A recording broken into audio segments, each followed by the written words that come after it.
एक सलाह ले रहा था आपसे कि जैसे आजकल तो क्या है, सनफ्लावर ऑयल है, सोयाबीन ऑयल है, ओलिव ऑयल है। अब इसमें ये है, ये ठीक है, एक केमिकल प्रोसेस तो है, लेकिन उसमें भी ये नहीं कि जो है वो ही है, उसके अंदर भी मिलावट है। तो जब तक नया रास्ता नहीं निकल जाता तब तक ये रिफाइंड ऑयल उपलब्ध करा दें। मतलब उसमें कम रिफाइंड तो होगा, वो केमिकल से तो प्रोसेस होगा उसमें, लेकिन वो जो होगा ओलिव ऑयल लिखा है तो ओलिव ऑयल ही होगा। यदि उसके अंदर पाम ऑयल लिखा है, पाम ऑयल तो वैसे मेरे को पसंद नहीं है, फिर भी लोग, लेकिन इतना सस्ता है, वो सबसे सस्ता है और उसके नाम पर खूब लूटा जा रहा है लोगों को। फिर पाम ऑयल है तो पाम ऑयल है, सोयाबीन ऑयल है तो सोयाबीन ऑयल ही मिलेगा, सनफ्लावर है तो सनफ्लावर ही मिलेगा, और उसके अंदर फिर एक मिक्स ऑयल जिसके अंदर थोड़ी थोड़ी मात्रा में सभी तेल मिले हुए हों, क्योंकि एक जैसा तेल खाने से स्वास्थ्य के लिए अच्छा नहीं होता है, अलग अलग तरह के तेल खाने चाहिए। और ये हम नो लॉस नो प्रॉफिट पे करेंगे ये सारा काम। हमारा उद्देश्य है कि घी, तेल, नमक, आटा, दाल हम लोग 2% प्रॉफिट पे करते हैं। कभी 2% नीचे चला जाता है, कभी 2 ऊपर बराबर रहता है साल भर में हिसाब किताब।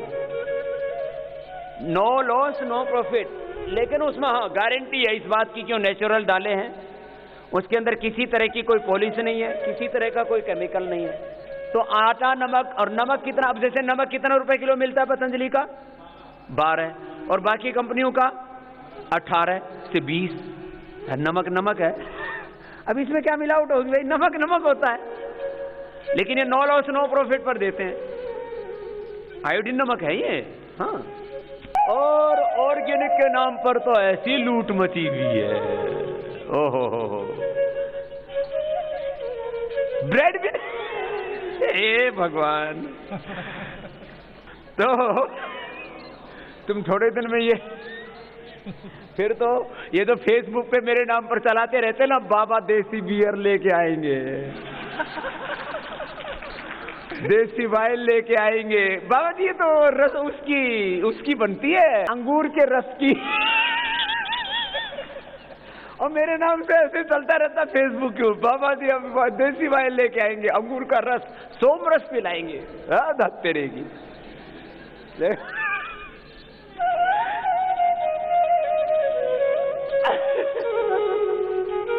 करो करो, अब तो कुछ खाने पीने की बात आई तो ऐसे मस्त हो गए। तो चलो आपने अनुमति दी है तो इसके ऊपर अब जो है कमेटी बैठाएंगे। ज्वेलरी की वो पिछले दिनों जब ज्वेलरी वालों ने हड़ताल की ना, तो रोज फेसबुक पर और ट्विटर पर और क्या वो आज व्हाट्सएप पे बोले ज्वेलरी वालों ठीक हो जाओ, नहीं तो बाबा ज्वेलरी ले आएंगे। कर लो ये अब जो है, बोले बाबा जी ज्वेलरी में भी लोग बहुत मिलावट करते हैं। अब बताओ क्या क्या करवाओगे तुम बाबा जी से? करो। अच्छा, मैं सुबह शाम कोशिश करता हूँ योग करवाऊं। सुबह तो करवाता ही हूँ, शाम को भी जितना पॉसिबल होता है। शाम को 7 दिन में करीब 5 दिन तो मैं करवा ही देता हूँ। आजकल एक स्पेशल प्रोजेक्ट चल रहा है, लंबे श्वास। आपकी आवाज नहीं आ रही सांसों की? हाँ ऐसे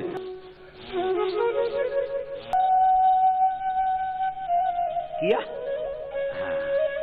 बड़े अच्छे हो गए। बटरफ्लाई भी थोड़ी कर लो। ये सूक्ष्म व्यायाम और प्राणायाम भी कर लोगे ना, एक बार पतले हो जाओ फिर तो सूक्ष्म व्यायाम और प्राणायाम और थोड़ा सा बस ही। अभी तो आपको 2-3 राउंड करवा रहे हैं ना मोटापा के अभ्यासों का, बाद में खाली 1 राउंड कर लोगे। और 20 मिनट एक्सरसाइज कितनी जरूरत है? 20 मिनट व्यायाम का, हाँ 1 घंटा प्राणायाम ध्यान, ये टाइमिंग। अभी थोड़ा ज्यादा समय लगाना पड़ेगा, अभी क्योंकि थोड़ी गड़बड़ हो रखी है ना, तो एक बार लाइन पर ले आओ, एक बार लाइन पर आ गई गाड़ी फिर चलता रहेगा। दोनों हाथ थोड़ा सामने खोलो, सूक्ष्म व्यायाम प्राणायाम। तो चलो वापस आ रहा हूं। बहुत चीजें हो गई। अब एक एक चीज के ऊपर मैंने इतनी स्टडी की है, इतना एक्सपीरियंस किया और अपने आंखों से इस दुनिया को देखा है मैंने। और देखो उसमें अब बस इतना ही कहना चाहूंगा आपको, देश का पैसा देश में रहना चाहिए। विदेशी लोग लूट रहे, पहले एक ईस्ट इंडिया कंपनी ने लूटा, आज 5000 से ज्यादा कंपनियां लूट रही हैं देश को, 5000 से ज्यादा। देश का पैसा लूट लूट के, देश गरीब नहीं है। मैं इस देश की इकोनॉमिक स्ट्रेंथ को, इस देश के नेचुरल रिसोर्सेज को, ह्यूमन स्ट्रेंथ को, इस देश की स्पिरिचुअल स्ट्रेंथ, बहुत प्रकार का सामर्थ्य अपने देश में, मैंने उस सामर्थ्य को अपनी आंखों से देखा और उसको जिया है, लेकिन लोगों को पता ही नहीं था। फिर एक अलग बात इससे थोड़ी हट करके बता रहा हूं, जैसे हमने शहद दिया, अब शहद देसी कंपनियां हम पतंजलि से डबल रेट में बेच रही। फिर टीवी के ऊपर, अब हमने देसी लोगों को ना, हमने कहा कि अरे तुम सुधर जाओ देसी लोगों, क्यों लूटते हो भाई लोगों को? सुनो, अब कुछ देसी लोग भी लूट रहे थे, देसी लोगों को हम टारगेट कभी नहीं किया हमने, लेकिन अब अपने लालच में ना इतने पागल हो रखे हैं कि लोगों सोचते ही नहीं कुछ। अरे इतना मत लूटो, हमारे यहां पर ज्यादा मुनाफाखोरी को पाप कहा है। बोल भैया आदमी बहुत मुनाफाखोर है, आटे में नमक की तरह यदि कोई प्रॉफिट लेता है तो धर्म है, और यदि कोई नमक में आटा मिला दे तो शहद है, पतंजलि का है शहद 100% प्योर, और आधे मूल्य में हमने दिया। लोगों को तो पता नहीं लगता ना क्या रेट्स में क्या चीज मिल रही है बाजार में। तो हमने इतना काम किया कि भाई देखो हम योग करेंगे, लेकिन साथ साथ में इस देश में सामाजिक रूप से, आर्थिक रूप से, राजनीतिक रूप से जहां जहां भी अन्याय है, पाप हो रहा है, उससे भी देश को बचाएंगे। खैर वो एक बड़ा विषय है, तो अभी आपको मैं इतना ही कहता हूं खाली कि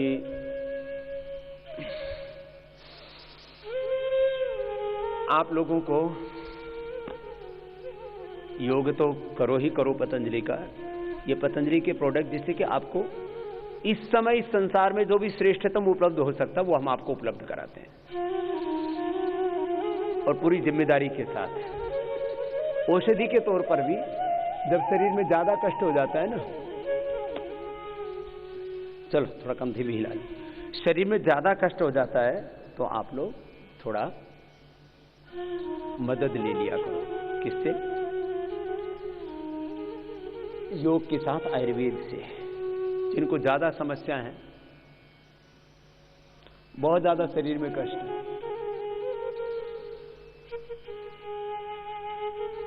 शरीर रेस्पॉन्ड ही नहीं करता, कई बार बॉडी रेस्पॉन्ड नहीं करती, शरीर साथ ही नहीं देता। मतलब योग भी करते हैं, प्राणायाम भी करते हैं, औषधि भी ले रहे हैं, कई बार बॉडी रेस्पॉन्ड नहीं करती। ये एक बहुत बड़ा प्रश्न आता है कि क्या करें। बोले बाबा जी बॉडी रेस्पॉन्ड ही नहीं कर रही है। ये कई बार इलाज कराते समय ये बात कई बार आती है, हॉस्पिटल में भर्ती डॉक्टर्स बोल देते हैं आईसीयू में है पेशेंट, बोले क्या करें, सारा ट्रीटमेंट दे लिया, सारी दवाएं दे ली, पेशेंट रेस्पॉन्ड ही नहीं कर रहा। अब जैसे कई योग कर रहे हैं तो क्या बोले बाबा जी शरीर जो है मतलब उस परिणाम ही नहीं दिख रहा, इतना सब योग कर रहे हैं, खान पान पर भी कंट्रोल कर रहे हैं, तो कुछ तो प्राणायाम आदि करोगे तो धीरे धीरे आ जाएगा। मैंने कहा ना 9 महीने का समय तो लगेगा। फिर भी किसी के चलो थोड़ा कपालभाति कर लो, फिर बाह्य प्राणायाम, उज्जाई, अनुलोम विलोम करा करके आज का थोड़ा पैकेज भी कराएंगे। कुछ बातें जो बहुत जरूरी बातें वो बता रहा हूं, जरा गौर से सुनना। तो जिनकी बॉडी बिल्कुल ही रेस्पॉन्ड नहीं कर रही है वो योगाग्राम में चले जाना है। योगाग्राम में अभी करीब 400 लोगों की और अगस्त महीने तक करीब 700 लोगों की व्यवस्था वहां पर हमने कर दी है, क्योंकि ओवर बुकिंग रहती है हमेशा। बुकिंग अभी मिल रही है, अभी थोड़ा सा सुविधा है, अभी करीब अभी इस समय मिल जाएगी, करीब अभी 85 लोगों की सीट अभी खाली है।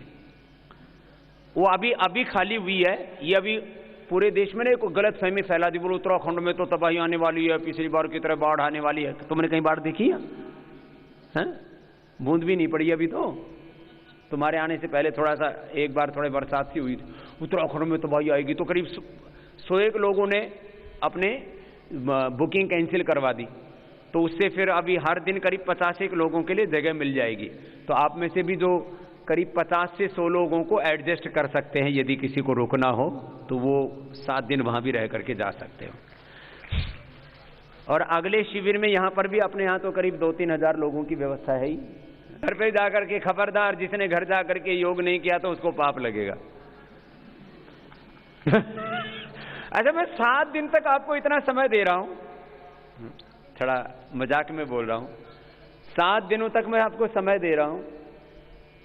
आजकल तो लोग कहते हैं बाबा जी बहुत बड़े हो गए हैं, तो मेरा जैसा, यदि आप बड़ा भी कहते हो, मेरा जैसा बड़ा आदमी जिसको लोग मिलने के लिए तरसते रहते हैं, वो 2.5-2.5, 3-3 घंटा तुम्हारे साथ पसीना बहाता है और फिर भी तुम ना करो। बोले बाबा जी हमें तो मोटापा हो रखा है, इतने इसलिए पसीना बहाते हो, आपको क्या हो रखा है? मैंने कहा मुझे ये बीमारी हो रखी है कि मैं किसी को बीमार नहीं देखना चाहता है, मैं किसी को मोटा नहीं देखना चाहता, किसी को दुखी नहीं देखना चाहता है। करो कपालभाति करो थोड़ी देर, इसमें भी कुछ तो इतना है, इतने तसल्ली से करते हैं, जरा सा भी जोर नहीं पड़ने देते हैं, इतना करेंगे, इतने आहिस्ते आहिस्ते, जरा सा भी जोर नहीं पड़ने देते, मारो जरा झटका। लेकिन जिनको ब्लड प्रेशर हो धीरे धीरे करना, ब्लड प्रेशर वाले मध्यम गति से। अब तुम इतना नहीं करो। कोई भी बीमारी ज्यादा है तो ये औषध दर्शन से थोड़ी मदद ले लेना। अब कैसे कैसे लाभ, मैं देखो मैं 5-7 जड़ी बूटियों के लाभ बताता हूं। लोग कहते हैं ना आयुर्वेद में क्या फायदा है, मैंने लोगों को मरने से बचाया। डेंगू हो गया था, चिकनगुनिया, स्वाइन फ्लू हो गया था, मरने के प्लेटलेट 3 से 5 लाख होने चाहिए, 3 से 4 लाख के बीच में, 3 से 4 लाख के बीच में होने चाहिए प्लेटलेट। 3000 आ गए, डॉक्टर ने बोल दिया मरेगा ही। और हॉस्पिटल में इतने शातिर बोले यहां कुछ नहीं दे सकते। अरे मर रहा है, तो मैंने कहा पिलाओ तुम, डॉक्टर कोई खुदा थोड़ी है। मैंने कहा तुम वही हॉस्पिटल में ही पिलाओ, क्योंकि उसको थोड़ा जो है लाइफ सपोर्ट के लिए कुछ जरूरत पड़ती है कई बार आईसीयू में। मैंने कहा वहीं पिलाओ। मैंने सैकड़ों नहीं हजारों लोगों को आईसीयू के अंदर गिलोय का रस पिला करके डेंगू से बचाया। डेंगू से मर जाते, 3000 प्लेटलेट का, वो प्लेटलेट चढ़ाए गिर जाए, चढ़ाए गिर जाए, चढ़ाए गिर जाए, मर जाए। हजारों लोगों को बचाया मैंने, हजारों लोगों को। उसमें बहुत सौ के तो मैं बाई नेम जानता हूं। और ये प्लेटलेट बढ़ाने के लिए अब बहुत लोगों ने तो गिलोय की, मैंने 3 चीजों की बताई, आपने देखा होगा। मैंने कहा मैंने कितनी बातें कही। मैंने कहा स्वाइन फ्लू, डेंगू, चिकनगुनिया ठीक होता है तो विवाद।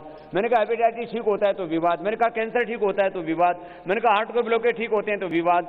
मैंने जितने भी रोगों के बारे में बात की तो बहुत विवाद हुए, लेकिन अब मानने लग गए।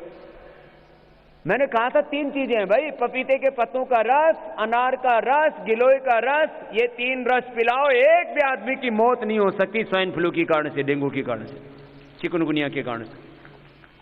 मैं पिछले दिनों जैसलमेर गया, जैसलमेर की जो राजा साहब उनकी जो है पत्नी महारानी साहिबा, बोले बाबा जी मैं उस बीएसएफ के लिए कैंप करने के लिए गया था, तो बोले बाबा जी मैं तो मर गई थी चिकनगुनिया के कारण से। मेरा शरीर इतना बेकार हो गया था, एक नस नाड़ी, एक रोम पेन करता था और मैं कराहती थी, बस भगवान से यही प्रार्थना करती थी भगवान उठा ले। तो महारानी साहिबा, उनकी उम्र करीब होगी 70 से के आसपास, और मैंने देखा उनमें इतनी दिव्यता जैसे कोई ऋषि का होती है ना ऐसी। तो बोले बाबा जी मैं तो आपकी शिष्या हूं, तो मेरे चरण छूने लगी तो मैं उसकी चरण छूने लगे। मैंने कहा आप तो बड़ी हो।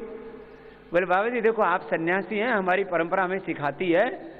तो मैंने कहा माँ तू ठीक है, तूने मेरा पैर तो छू लिया, लेकिन सिर पे मेरा हाथ धर के आशीर्वाद भी दे दे। मैं देखो ये अपने कोई चरण पूजा कराने में, हाँ मैं इतना तो मानता हूं, देखो गुरु के प्रति श्रद्धा तो रखनी चाहिए है? लेकिन मैं माँ को भगवान का रूप मानता हूं, और सभी को मैं मानता हूं कि ये जितनी भी सृष्टि है भगवान का ही रूप है, और मनुष्य में भगवान प्रकट रूप में लाइव घूमते हैं। You are the live god on the earth. वो माँ जो है स्वाइन फ्लू के कारण से खत्म हो गई थी उसकी जिंदगी। लो इसी के ये डोंगवाड़ी यही खड़ी होगी यहीं पर। औसत दर्शन में गिलोय का पपीते के पत्तों का रस, ये हम अपने कार्यकर्ता भी पूरे देश भर में मुहिम चलाते हैं। बकरी का दूध कोई यूजफुल नहीं होता है और 500-500 रुपए को बकरी का दूध बेच दिया लोगों ने। ये बकरी के दूध से कोई लेना देना नहीं है इसका। क्या नाम बहन? रजनी त्रिपाठी। कहाँ से हो? मैं कानपुर इटावा के बीच में औरैया है। तो बेटी को हो गया था? हाँ, बेटी को बाबा जी हो गया था। हाँ। तो उसे गिलोय और उसका पपीते का पत्तों का जूस पिलाया। कितने दिन में ठीक हो गई? हॉस्पिटल में एडमिट थी, डॉक्टर ने मना कर दिया था, लेकिन फिर 3-4 दिन में ठीक हो गई थी। 3-4 दिन में ठीक हो गई। अब इससे ज्यादा और रिजल्ट क्या चाहिए? ओवर ब्लीडिंग भी हो रही थी बहुत। ब्लीडिंग क्यों होती है? प्लेटलेट घट जाता है तो बॉडी, वो प्लेटलेट खून को गाढ़ा करने का काम करता है। 3 दिन में ठीक। 3-4 हजार से 3 दिन के अंदर ही 75,000 1 लाख तक चले जाते हैं प्लेटलेट। ये है इसकी महिमा। जो आप सोचते हो ना आयुर्वेद की दवाइयों में क्या होगा, आयुर्वेद की दवाई में ये है। अभी तो पतंजलि पहले पूरे हिंदुस्तान में और फिर पूरी दुनिया में सबसे बड़ा ब्रांड होगा पतंजलि में, आज आपको बता रहा हूं। क्योंकि अपने को लालच कुछ है ही नहीं, अपने लिए कुछ चाहिए नहीं। और जो अमीर देश है उनका पैसा तो हिंदुस्तान में लेकर के आएंगे, और जो अफ्रीका जैसे और भूटान जैसे, नेपाल जैसे और जो भी गरीब मुल्क हैं, गरीब मुल्कों में जहां पतंजलि का जाएगा वहां जो भी प्रॉफिट होगा उसी देश के गरीबों की शिक्षा में, स्वास्थ्य में खर्च करेगा। हमें वो चाहिए कुछ नहीं।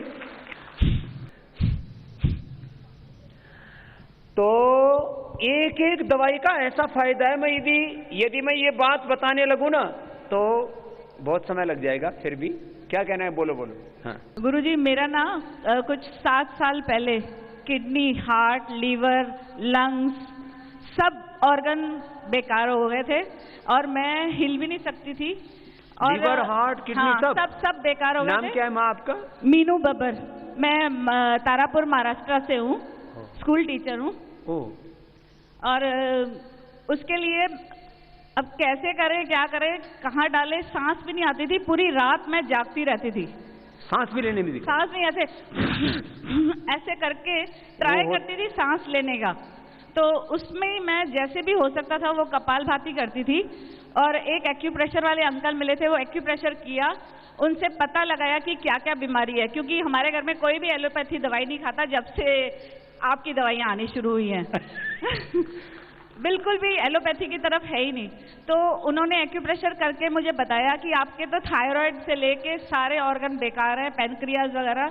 फिर हमने ढूंढा, तब पतंजलि योगपीठ के वो मिलते नहीं थे, कम थे। तो बॉम्बे में गोरेगांव में वैद्य जी वहाँ बैठते, ऐसे पता लगा। फिर हमने वहाँ से उनको वो सब बताया, उन्होंने दवाइयाँ दी और उन दवाइयों से मैं 40 डेज में एकदम सही हो गई। 40 डेज? हाँ, 40 डेज में। लीवर, किडनी, हार्ट, फेफड़े, सांस लेना, मतलब वो आपने देखा हो ना कई लोगों को? बिल्कुल भी नहीं। वो उन्होंने बोला कि आपको अस्थमा है क्या जो ऐसे हो रहा है? मैंने कुछ भी नहीं मुझे, लेकिन पता नहीं क्या हुआ है, सब कुछ ऐसा हो गया है। और उसके बाद मुझे काफी समय तक, मतलब हर तीसरे दिन बुखार, हर चौथे दिन बुखार। फिर आप भी बताते हो हमेशा कि गिलोय एक रोज सुबह लो तो इम्यूनिटी स्ट्रांग हो जाएगी। तो अब मुझे बुखार नहीं होता ऐसे।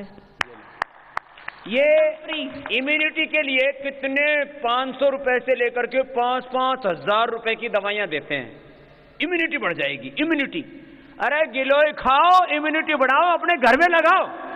पतंजलि की भी लेने की जरूरत नहीं है आपको, खाली गिलोय। इम्यूनिटी पागल कर रखा है लोगों को। Immunity propaganda. तुमने कितना वजन कम कर लिया? ये इतनी पगली है, पागल ऐसी है कि लगी रहती है। माने 1 सेकंड भी चुपचाप नहीं बैठती है, लगी रहती है। मैं कर नहीं सकती थी, मेरा एक्सीडेंट हो गया था तो पूरा मुंह भी टेढ़ा था, पैर भी। फिर तो सही हुई धीरे धीरे, इसीलिए करती हूँ। और हर 5 साल में जॉइंटिस होता था। तो एक्सीडेंट में क्या हो गया था कि कोई रोड एक्सीडेंट हुआ था? हाँ, स्कूटी से गिर गई थी। हाँ। तो पूरे मुंह में गिट्टी वगैरह फंस गई थी, तो ये टेढ़ा हो गया था। दांत तो अभी भी टूटा ही हुआ है। और पैर में भी लगी थी, तो घुटने तो अभी भी दर्द करते हैं, बट ठीक है, हो जाएंगे सही। तो ये लगन लग गई इसको कि मेरे को। और जॉइंटिस हर 5 साल में होता था, अब नहीं हो रहा। कितनी दिन से कर रही हो अभी? नहीं, मैं बीच बीच में छोड़ देती हूँ। इसीलिए अब इसको इस बार लगन लग गई इसको। अब नहीं छोड़ूंगी। अब नहीं छोड़ेगी? और क्या नाम बेटा? हेपेटाइटिस भी हुआ था, फिर डॉक्टर ने मना कर दिया। हेपेटाइटिस हो रखा था? 5 लोग मेरे साथ एडमिट थे, उसमें से 3 बच्चों की डेथ हो गई थी। 5 साथ में भर्ती थे, 3 मर चुके उसमें, इसके सामने सामने ही। फिर तेरे को? मेरे को मम्मी लोगों ने फिर तो घर में पूरा आयुर्वेदिक का वही पार्क ही लगा दिया, टेरेस पे। सारे पौधे हैं। सारे पौधे हैं? कहाँ से बेटा? इंदौर। इंदौर से है। अब हेपेटाइटिस क्या हाल है तेरा? नहीं, सही हो गया। लो ये सामने है एग्जाम्पल है। हेपेटाइटिस के लिए कम से कम 1 करोड़ रुपए का खर्च होता है। ये तो मैंने अभी तो आपको बताया ना, इसके मैं एविडेंस लूंगा तो आप पूरे हिंदुस्तान में एविडेंस मिल जाएंगे। Hepatitis, arthritis, SLE, MS, autoimmune disease, cancer. तो अभी हेपेटाइटिस ठीक कर लिया, मुंह भी ठीक कर लिया, अब गांठ को ठीक है? दांत नहीं सही हो। नहीं, गांठ हाँ, वो सही हो गया, पूरा सही है। मुंह भी टेढ़ा हो गया तो वो भी ठीक कर ली। क्रीम व्रीम कुछ नहीं लगाती, सिर्फ एलोवेरा जेल। एलोवेरा जेल लगाती, क्रीम कुछ नहीं लगाती। पहले खेलती थी, पर अब पैर के कारण अब मैराथन दौड़ती हूँ। दौड़ती थी? 21 किलोमीटर 3 घंटे में। क्या बात है। और अभी कितना कम कर लिया वजन? 3.5 किलो वजन कम। अभी 3.5 किलो वजन कम कर लिया। आज वाला और जुड़ जाएगा अभी। तेरा कितना कम हो गया बेटा? नाम बाबा जी, मेरा वेट 3 किलो कम हो गया। क्या यहीं पर आके 3 किलो कम हो गया। और अब मेरे को जो पेन हो रहा था बैक में, वो काफी कम है। इसको तो काफी पहले ही, क्योंकि एक बार तो ऑपरेशन हुआ था, उस कारण मेरे को पेन बहुत था। और कल भी मुझे थोड़ा सा होने लगा, पर मेरे को कल इंजेक्शन लेना पड़ा। ज्यादा पेट में पेन हो रहा था, यहाँ पे पता नहीं गोला सा बन गया था। ये ज्यादा देखो। और थोड़ा सा मुझे अब ये है कि मैं जैसे वो क्या बोलते हैं, आप बोलते हैं शून्यों बनाओ, शून्यों बनाते समय पेन होता है। बाकी ठीक है, ऐसे काफी है। वेट काफी लूज हो गया है, पतला हो गया। दोबारा जाऊंगी यहाँ से। 4.25 किलो में बहुत दर्द था 5 महीने पहले। हाँ, मैं बैठ भी नहीं सकती थी, तुर भी नहीं सकती थी। तुरती थी तो गोटा मचक जाता था। पंजाबी में तुरना चलने को बोलते हैं। घुटना मचक जाता था। और 3 महीने से मैं लगातार योगा कर रही हूँ। अब घुटने में दर्द ठीक है, बैठ सकती हूँ। नीचे नहीं तो बैठ ही नहीं सकती थी मैं। नीचे बैठ ही नहीं सकती थी। और यहाँ आकर के कितना वजन कम कर लिया? जहाँ आके 4.25 किलो वजन कम किया। अब यहाँ आकर के 4.25 किलो वजन कम कर लिया। हाँ अब छोड़ना मत। हाँ जी, अब नहीं छोड़ती पापा। बीच बीच में छोड़ देते हो। अब नहीं छोड़ूंगी कभी भी। ठीक, चल। 7 किलो तेरा कैसे कम हो गया? बाबा जी, मेरा नाम मनीष जैमन है। मैं अलवर राजस्थान से आया हूँ। मेरा जो वजन है वो 5 दिनों में ही 7 किलो कम हो गया है। आज 5वां दिन है? हाँ जी, 5। आज भी कर लिया? आज भी कर लिया। आज तो अभी चल ही रहा है। अभी और घट जाएगा। तो 5 दिन में 7 किलो वजन, ये तो सब रिकॉर्ड ही तोड़ दिया भाई इसने। तो क्या नाम है? मनीष जैमन। मेरा टारगेट है मैं यहाँ से 12 किलो कम करके जाऊंगा अगले 2 दिन में। ये तो टारगेट लंबा लेके बैठ गया भाई। पतंजलि से भी बड़ा टारगेट लेके बैठा है।